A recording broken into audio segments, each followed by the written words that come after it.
हमारे खेतों से, हमारे खलिहानों से करोड़ों अरबों रुपए की कमाई करता है और बदले में यहाँ के स्थानीय लोगों को, यहाँ के गांव के लोगों को मरने के लिए धूल दिया जाता है। ये बहुत ही शर्म की बात है।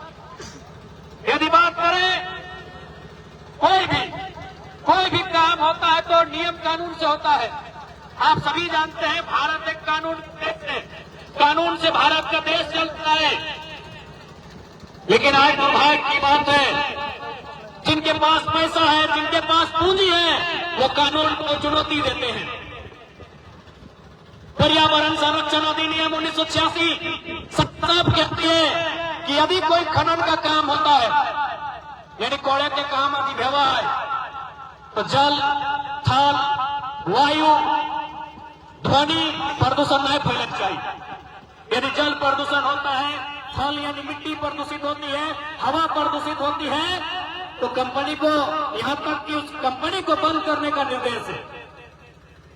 उस काम में शामिल लोगों को जेल खटने तक का नियम है। लेकिन वही जिनके पास पैसा है, जिनके पास पूंजी है, उनके लिए कानून कुछ नहीं है। उनके लिए कानून एक उस जाल की तरह है जिसे बड़ा मछली निकल जाता है और छोटा मछली फंसता है। ये बहुत ही दुख की बात है, लेकिन कोई बात नहीं। ये कोयलांचल की धरती है, ये क्रांति की धरती है। इस धरती से हमारे लोगों ने हमेशा क्रांति किया है, आंदोलन किया है। आज यदि सीधे तरीके से जिला प्रशासन हमारी इस आंदोलन को संज्ञान में लेते हुए यदि इस खनन करने वाली कंपनी अथवा एजेंसी है, जो भी आउटसोर्सिंग एजेंसी है, जिनके माध्यम से खनन हो रहा है, यदि प्रदूषण का रोकथाम नहीं करती है, तो हम लोग इस आंदोलन को और उग्र करेंगे और इस बार जिला स्तरीय प्रदर्शन करेंगे। यदि बात बताए तो आज जितना जान ले मोटा मोटी टोनी आसपास के 5-6 जगह, 5-6 गो गांव ये धुआं से प्रदूषण से प्रभावित हो रहा है ना।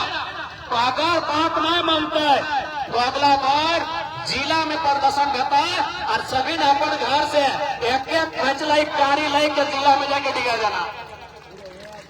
एकदम डीसी को ऑफिस में खड़ा होकर उड़ाना है जहां प्रदर्शन होता है। जिस कार्यालय में प्रदर्शन होगा वहां खड़ा होकर हजारों की संख्या में टोकरी में भर के ये काला पर्दा, ये काला बालू, ये काला धुआं उस ऑफिसर के कार्यालय में लाना है, ताकि उसको पता चलना चाहिए, उसका आभास होना चाहिए इस काले धुएं से क्या परेशानी होती है।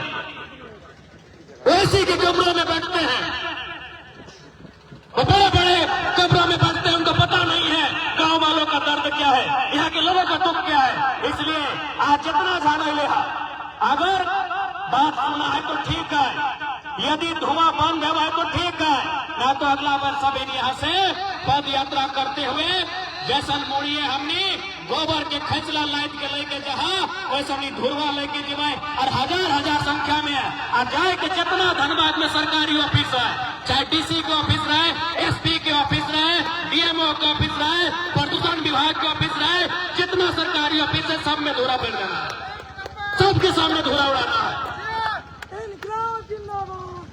तब अखनी सबक लगता है, तब अखनी की समझ में आता है कि कितना परेशानी में आज आकर जनता है। आज इस गैस से, इस धुआं से, इस प्रदूषण से नाना प्रकार की बीमारी भय रहा है।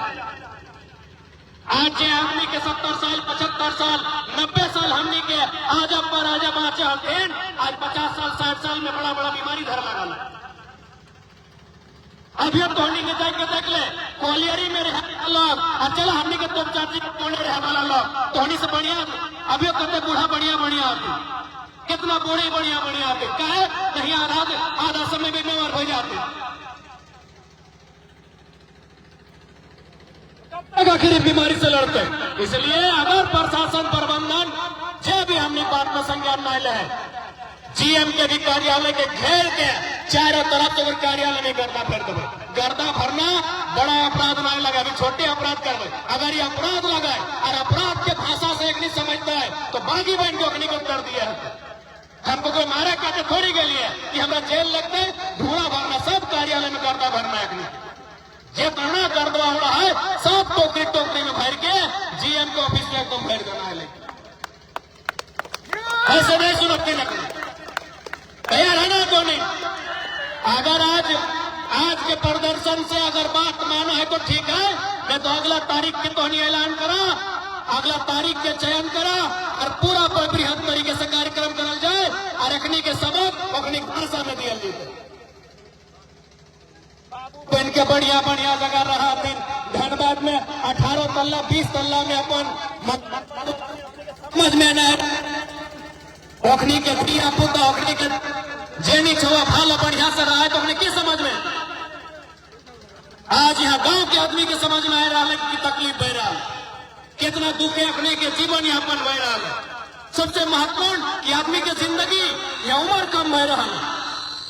50-60 साल में लोग मर जा रहा है नकली बीमारी के चलती, धुआं के चलती, गैस के चलती। इसलिए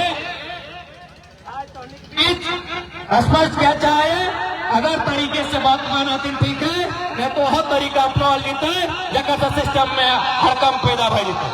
और साथ ही साथ चूंकि पर्याप्त हमने लिखित तरीके से भी काम कर पाए, क्योंकि विनोद बाबू की धरती है और विनोद बाबू सदैव काले पढ़ो और लड़ो, यानी हम लोग पढ़ाई के रास्ते यानी लिखित भी काम करेंगे। माननीय न्यायालय में हम लोग पीएल भी दाखिल करेंगे, पीएल के माध्यम से भी हम लोग काम करेंगे। जो पर्यावरण प्रदूषण नियंत्रण बोर्ड है, हम लोग वहां भी अपना पत्राचार करेंगे। और क्योंकि इस बार समय नहीं रहा, इस बात को विधानसभा तक भी लेकर जाएंगे, हर एक स्तर से लड़ेंगे। क्या कि सवाल केवल प्रदूषण के ना है, सवाल सर्वाइवल के है, सवाल कि हमारी जिंदगी क्या है, हमारा उम्र सीमा के सवाल है।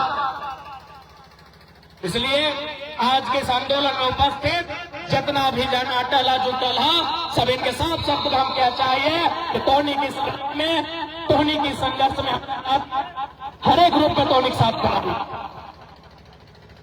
रखने के तो सोचना चाहिए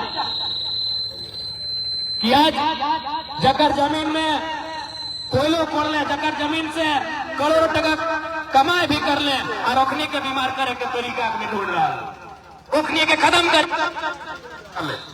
इसलिए आज इस 1 दिवसीय धरना प्रदर्शन के माध्यम से मैं सबसे पहले मीडिया जिसे चौथा स्तंभ कहा जाता है, मैं मीडिया बंधुओं के माध्यम से जिला प्रशासन बीसीसीएल प्रबंधन को स्पष्ट हिदायत देना चाहूंगा कि जो ये प्रदूषण आप देख रहे हैं, जो ये काला धुआं देख रहे हैं, जो नाना प्रकार का गैस लेके बाहर आता है, जो इंसान के जीवन के लिए, पर्यावरण के लिए, जीव जंतुओं के लिए हानिकारक है, नुकसानदायक है, करे नहीं तो हम लोग आगे बृहद आंदोलन के लिए बढ़ेंगे और इसकी जवाबदेही केवल और केवल प्रशासन और